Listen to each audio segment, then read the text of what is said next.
बच्चों, आज के वीडियो में हम लोग निषेचन पूर्व संरचनाओं में पुष्प के नर भाग का अध्ययन करेंगे, जिसको हम लोग क्या बोलते हैं, पुंकेसर। पुंकेसर, ठीक है। तो पुष्प का नर भाग क्या कहलाता है, पुंकेसर कहलाता है। तो सबसे पहले तो ये एक लंबी इसमें डंठल जैसी रचना होती है, और इसका जो सिरा होता है, ठीक है, यहाँ पर ऐसे द्विपालित परागकोश पाए जाते हैं। क्या बोलते हैं, परागकोश। और ये लंबी डंठल जैसी रचना जो होती है, ठीक है, लंबी जो डंठल जैसी रचना, इसका नाम है तंतु। क्या नाम है, तंतु। और इन दोनों को मिला करके हम लोग क्या बोलते हैं, पुंकेसर, ठीक है, पुंकेसर। यानी कि पुंकेसर के कितने भाग होते हैं, तो पुंकेसर के दो भाग होते हैं। कौन कौन सी, एक लंबी डंठल जैसी रचना जो होती है उसका नाम क्या है, तंतु है। और दूसरी जो होती है, ये जो द्विपालित रचना पाई जा रही है, परागकोश। दो पालियां दिखाई दे रही हैं। परागकोश में कितनी पालियां दिखाई दे रही हैं, दो पालियां दिखाई दे रही हैं। तो द्विपालित रचना क्या होती है, परागकोश होती है। इसमें क्या पाए जाते हैं, परागकण होते हैं, ठीक है। तो इसका परागकोश कैसा होता है, द्विपालित होता है, और प्रत्येक पाली में दो दो कोष्ठ होते हैं, ठीक है। प्रत्येक पाली में कितने कोष्ठ होते हैं, दो कोष्ठ होते हैं। तो लिख सकते हैं, इसमें बता दें तो ये परागकोश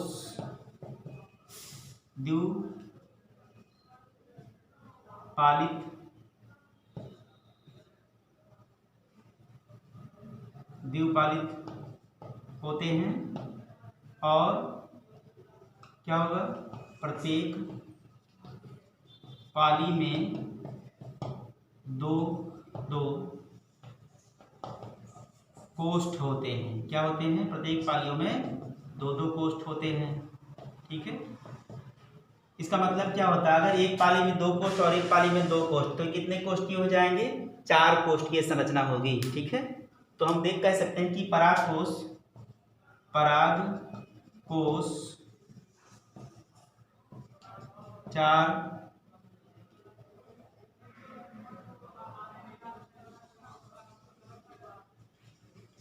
चार कोष्ठीय कह सकते हैं, चार कोष्ठीय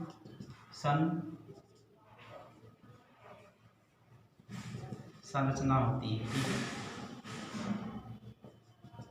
इसमें कितने कोष्ठ होते हैं, चार कोष्ठ हैं। परागकोश में ऐसे लिख लेते हैं, सॉरी ऐसा,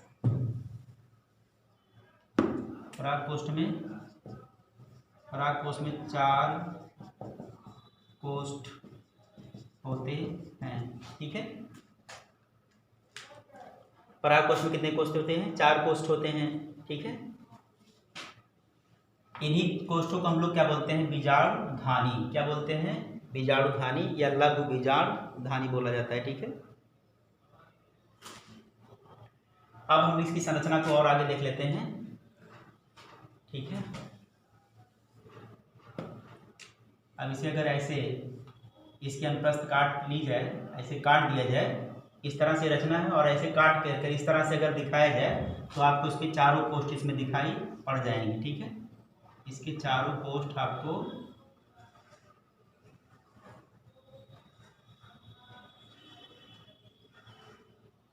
दिखाई पड़ जाएंगे।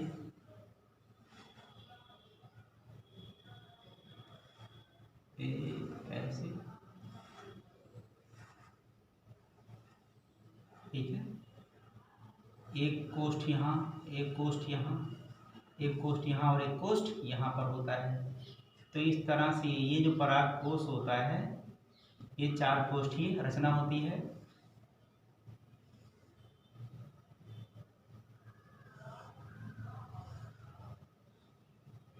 इस तरह से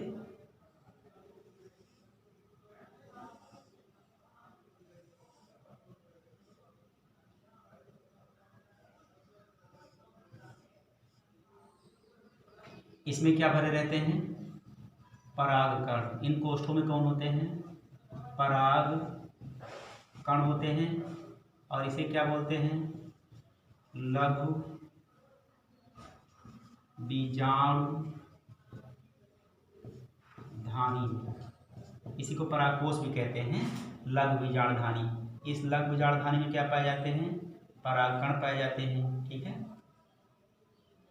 और ये परागकण जो होते हैं, ये जो यहाँ पर लाइन ऑफ डेहिसेंस होता है, जब फट जाता है, जब ये फटता है तो ये परागकण क्या होते हैं, यहीं से ऐसे मुक्त हो जाते हैं, यहीं इसी तरह से मुक्त हो जाते हैं और ये बाहर आ जाते हैं जब ये फटता है। ठीक है, तो इस तरह से अगर हम इसके अंतस्थ काट लें तो हमको ये चारों कोष्ठ स्पष्ट दिखाई पड़ेंगे। ठीक है, और ये जो लघु बीजाणु धानी होती है, ये 4 परतों से मिलकर के बनी होती है, 4 परतों की ये संरचना होती है। ठीक है, अगर हम लघु बीजाणु धानी की बात करें इसकी, तो कितनी परतों से मिलकर के बनी होती है, 4 परतों से मिलकर के ये ऐसे बनी होती है। तो आगे हम लघु बीजाणु धानी की संरचना की बात कर लेते हैं। ठीक है, तो इसकी संरचना में कितनी परतें होती हैं, 4 परतें होती हैं। एक सबसे बाहर की परत, सबसे जो बाहरी परत होगी वो इस प्रकार से, ठीक है, बना देते हैं।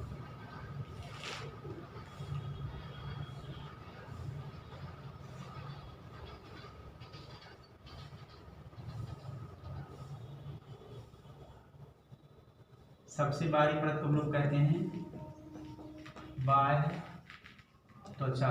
ठीक है, बाह्य त्वचा कहते हैं। इसके जो बाद की परत होती है,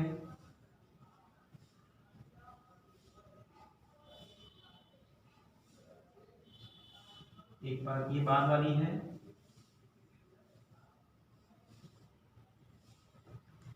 इस बाद वाली परत को एंडोथेसियम कहेंगे, एंडोथेसियम। ठीक है, इसके बाद की जो परत है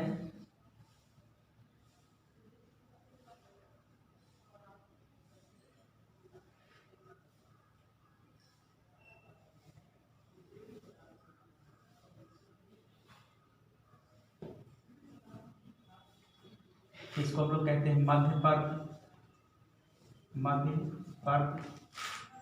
तो कितनी परतें हो गई ये बाहर की, 3 परतें हो गई। ठीक है, इसके बाद जो सबसे अंदर वाली परत होती है, सबसे जो अंदर की परत होती है, उस सबसे अंदर की परत जो है इस तरह से होती है।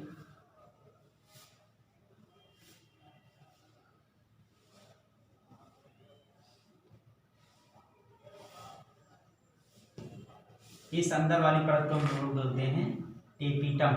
क्या बोलते हैं, टेपिटम कहते हैं।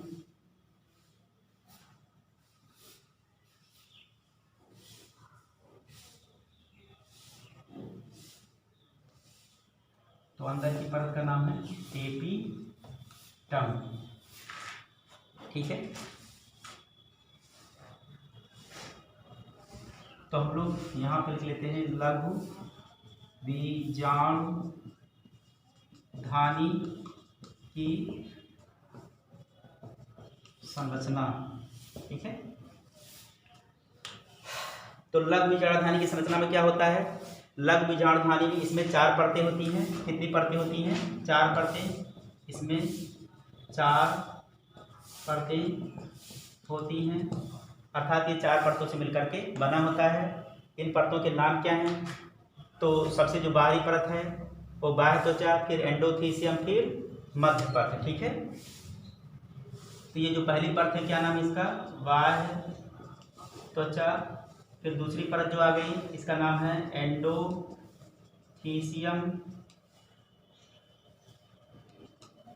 फिर जो तीसरी है मध्य परत। अभी जो तीनों परतें होती हैं ये सुरक्षात्मक आवरण का कार्य करती हैं। ठीक है, ये तीनों परतें मिलकर के क्या करती हैं, संरक्षण का कार्य करती हैं। इनका कार्य क्या है, संरक्षण का है, तथा क्या करती हैं, पराग कणों के स्फुटन में मदद करती हैं।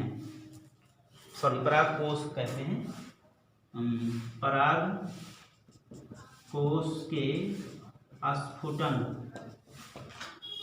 में मदद करती हैं। देखो, इसका इम्पोर्टेंट कार्य ये है कि ये बाहर तीनों परतें क्या करेंगी, संरक्षण का कार्य करेंगी, और जब अंदर जो है ये संरक्षण का कार्य करेंगी इन सब का, ठीक। और इसके बाद इस अगला काम क्या है इनका कि ये जो परागकोश होता है, ये परागकोश है ना, ये इस परागकोश के स्फुटन में मदद करती हैं। जब इन्हीं के कारण से परागकोश फूटता है, और जब परागकोश का स्फुटन होता है तो ये परागकण यहाँ से क्या होते हैं, मुक्त होते हैं, ठीक है। तो ये काम किसका होता है, इस बाहर की तीनों परतों का। और जो चौथी परत है उसका नाम क्या है, टेपिटम। टेपिटम, टेपिटम क्या होता है, टेपिटम जो होता है इसका कोशिका द्रव्य सघन होता है। इसका कोशिका द्रव्य क्या होता है, सघन होता है इस तरह से। और इसमें जो होती है एक से अधिक केंद्रक इसमें पाए जाते हैं, ठीक है। तो टेपिटम का कोशिका द्रव्य कैसा होता है, सघन। कोशिका द्रव्य सघन होता है, सघन होता है, पहली बात। और दूसरी बात क्या होता है, इसमें जो है एक से अधिक क्या पाए जाते हैं, केंद्रक होते हैं। और जो सबसे महत्वपूर्ण कार्य है, सबसे महत्वपूर्ण कार्य है, ये क्या करते हैं, परागकणों को, विकासशील परागकणों को पोषण प्रदान करने का काम करते हैं। विकासशील परागकणों को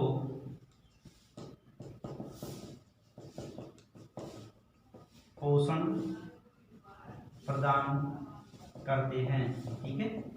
ये काम किसका है, टेपिटम लेयर का है, ठीक। इसके अंदर क्या होती हैं, लघु बीजाणु जन कोशिकाएं पाई जाती हैं, लघु बीजाणु जन, ठीक है।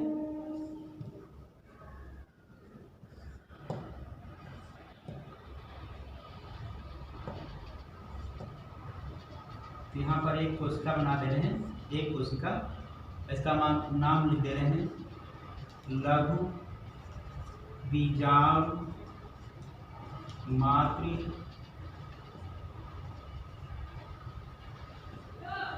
कोशिका। और इस कोशिका के समूह को लघु बीजाणु तक कहेंगे, ठीक है। लघु बीजाणु मातृ कोशिका। अब ये लघु बीजाणु मातृ कोशिका का इंपॉर्टेंट रोल है। लघु बीजाणु मातृ कोशिका का जब अर्धसूत्री विभाजन होता है तो इसे लघु बीजाणु बनते हैं, ठीक है। पहले इतना बात सुन लेते हैं कि ये लघु बीजाणुधानी की जो संरचना ये कंप्लीट हो गई। इतने कितनी परतें हैं, 3 परतें हैं, ठीक है। बाहर की 3 परतें होती हैं और अंदर एक परत जो होता है उसका नाम क्या है, टेपिटम। तो कुल मिला के 4 परतें हैं। बाहर की परतें संरक्षण कार्य करेंगी और जो है परागकोश के स्फुटन में मदद करेंगी ताकि परागकण वहाँ से मुक्त हो सकें। और अंदर की जो सबसे परत है उसका नाम है टेपिटम।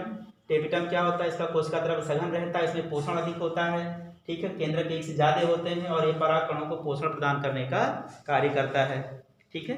जो विकासशील परागकणों को पोषण प्रदान करने का कार्य करता है, ठीक है। इसके बाद हम लोग पढ़ते हैं लघु बीजाणु जनन। लघु बीजाणु जनन, लघु बीजाणु जनन, ठीक है। तो लघु बीजाणु जनन क्या है, जनन का मतलब क्या होता है, उत्पन्न होना। तो लघु बीजाणुओं का जो निर्माण की क्रिया है वही क्या होगी, लघु बीजाणु जनन होगी, ठीक है। तो लघु बीजाणु कैसे बनेगा, लघु बीजाणु जो मातृ कोशिका होती है ये अर्धसूत्री विभाजन करती है। जब अर्धसूत्री विभाजन करती है तो इससे क्या बनते हैं, लघु बीजाणु बनते हैं। 4 लघु बीजाणु बनते हैं, क्या बनते हैं, 4 लघु बीजाणु बनते हैं, जिन्हें हम लोग कह सकते हैं लघु बीजाणु चतुष्य। अब इसे सुन लीजिए, ये मान लीजिए कि क्या है, ये लघु बीजाणु मातृ कोशिका है, ये लघु बीजाणु मातृ कोशिका। तो लघु बीजाणु जो मातृ कोशिका होता है इसका क्या होता है, अर्धसूत्री विभाजन। क्या होता है, अर्धसूत्री विभाजन, अर्धसूत्री विभाजन, ठीक है। तो जब अर्धसूत्री विभाजन होगा तो अर्धसूत्री विभाजन के दौरान 4 लघु बीजाणु बनेंगे। कितने बनेंगे? 4 लघु बीजाणु बनते हैं, 4 लघु बीजाणु बनते हैं। ठीक है, और ये चारों जो लघु बीजाणु होते हैं कैलोजन भित्ति से, इनके चारों तरफ कौन होता है? कैलोजन भित्ति से ये बंधे रहते हैं ऐसे। ठीक है, एक भित्ति पाई जाएगी इनके चारों तरफ, जिसे बोलेंगे कैलोजन, कैलोजन भित्ति, कैलोजन भित्ति द्वारा घिरे रहते हैं। तो ये लघु बीजाणु कितने कोशिकाएं, जब इसका अनुसूत्री विभाजन होता है तो 4 कोशिकाएं बनती हैं, जिन्हें 4 लघु बीजाणु बनते हैं, 4 लघु बीजाणु बनते हैं। इन्हें बोलते हैं लघु बीजाणु चतुष्य। क्या बोलते हैं? लघु बीजाणु चतुष्य। ठीक है, 4 होते संख्या में बीजाणु, इन्हें बोलेंगे लघु बीजाणु चतुष्य। ठीक है, तो ये जो कैलोजन भित्ति होती है, जब ये विकसित हो जाते हैं, क्या होते हैं? जब ये विकसित हो जाते हैं तो क्या होते हैं? ये इनसे अलग हो जाते हैं। ये जो कैलोजन की भित्ति होती है आर्द्रता ग्रहण करती है, और आर्द्रता ग्रहण करके क्या होती है? स्फुटित हो जाती है। स्फुटित हो जाती है तो ये जो लघु बीजाणु होते हैं, चारों लघु बीजाणु, जिन्हें बोला गया है लघु बीजाणु चतुष्य, ये चारों अलग हो जाते हैं, और अलग होकर के क्या बनाते हैं? ये ऐसे अलग हो जाएंगे, क्या बन जाएंगे? पराग कण। तो ये जो लघु बीजाणु चतुष्य होते हैं, जब ये विकसित होते हैं, ठीक है, आर्द्रता ग्रहण करके कैलोजन भित्ति अलग हो जाती है, टूट जाती है, और ये चारों बीजाणु क्या होते हैं? ये लघु बीजाणु मुक्त हो जाते हैं, और यही लघु बीजाणु किसमें विकसित हो जाते हैं? पराग कणों में। ठीक है, तो जब विकसित हो जाता है तब जो है ये पराग कण क्या होते हैं? यहाँ से बाहर आते हैं। तो सबसे पहले क्या होगा? लघु बीजाणु जनन में क्या होगा? लघु बीजाणु मात्र कोशिका, लघु बीजाणु मात्र कोशिका के अर्धसूत्री विभाजन से क्या बनते हैं? लघु बीजाणु बनते हैं। लघु बीजाणु मात्र कोशिका के अर्धसूत्री विभाजन से लघु बीजाणु बनते हैं। कितने लघु बीजाणु बनते हैं? 4 बनते हैं। 4 लघु बीजाणु जो है कैलोजन भित्ति से घिरे रहते हैं, अलग नहीं रहते शुरू में। ठीक है, तो फिर क्या होता है कि जब ये कैलोजन भित्ति जो होती है आर्द्रता ग्रहण करती है तो स्फुटित हो जाती है अलग, तो ये उस समय क्या होते हैं? चारों लघु बीजाणु अलग अलग हो जाते हैं। ठीक है, और इस समय क्या होता है? ये जब अलग अलग हो जाएंगे तो ये विकसित होकर के क्या बना लेंगे? परागकण बना लेंगे। ठीक है, तो इस तरह से लघु बीजाणु जनन की क्रिया संपन्न होती है और परागकणों का निर्माण होता है। ठीक है, तो अब क्या बन गया? परागकण बन गया है। ठीक है, अब इसके बाद हम लोग परागकण की बात करेंगे। तो आज की वीडियो में हम लोग इतना ही पढ़ेंगे। कल जो है परागकणों के बारे में पढ़ेंगे, और उसके बाद जो है जैसे आज आपने पढ़ा लघु बीजाणु जनन जो पढ़ा था, ठीक है, लघु बीजाणु की संरचना पढ़ी थी, तो कल हम लोग पढ़ेंगे गुरु बीजाणु की संरचना और गुरु बीजाणु जनन। ठीक है, लघु बीजाणु जैसे होता है वैसे दूसरा क्या होगा? गुरु बीजाणु होगा। तो आज आपने जैसे मान लीजिए कि पढ़ा नर भाग की बात की, ठीक है, नर भाग की बात की, पुंकेसर। ठीक, अब इसमें परागकण रह गया है, और उसके बाद हम लोग जब परागकण को पढ़ लेंगे तो हम लोग मादा भाग की बात करेंगे। मादा भाग का मतलब जायांग। ठीक है, वहाँ पर हम लोग गुरु बीजाणु तथा गुरु बीजाणु जनन पढ़ेंगे। ठीक बच्चों, तो आज के टॉपिक में इतना ही। धन्यवाद।